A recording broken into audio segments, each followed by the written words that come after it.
Product people, this is a quick walkthrough of the value chain analysis template.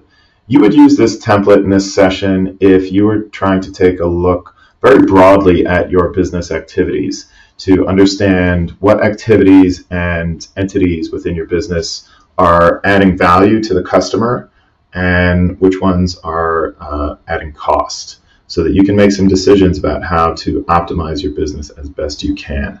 If you happen to be facilitating this activity, be sure to take a look at the left-hand rail where there is information about how many people would participate in this, how long it might take, the level of difficulty, as well as some tools and additional templates and resources that you may want to take a look at. As always, I recommend at the beginning of a session like this, having the participants add themselves to the team section so that you know who has participated and been a part of this. Now let's jump in.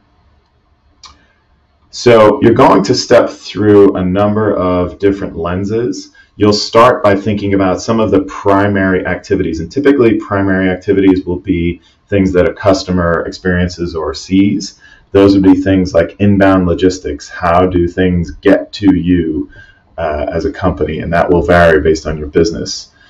Those things that are sourced then get used by some sort of operations teams. These may be teams that turn those materials, those supplies, into whatever your product or service is. So it's important to outline all of those things.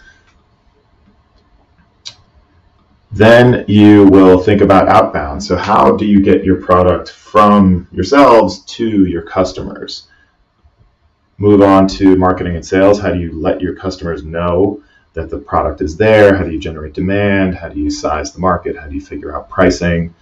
All of these things. Then once a sale has been made, what happens next?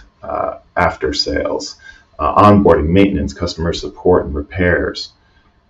Then those are the things that customers experience. Then you move on to some of the more internally focused entities of your organization, and those may be things like infrastructure, human resources, technological development, and procurement. And what you'll do along the way is you will all participants will add stickies to each of these sections, and then you'll discuss a little bit, so allow a little bit of discussion to make sure everybody's clear on what is contained in each of these. Once you've done all 9 steps, you're going to move to the evaluator.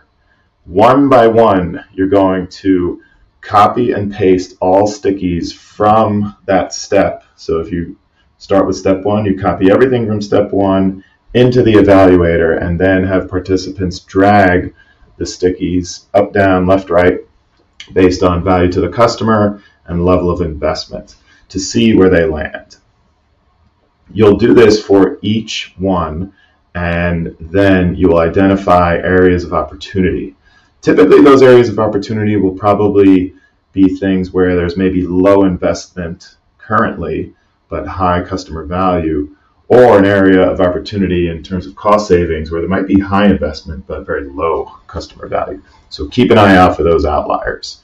Once you have done this activity for all 9 areas, then you will copy those into your value chain canvas. And this is something that you can keep and share with others. I hope that's been helpful, and I wish you luck with this template.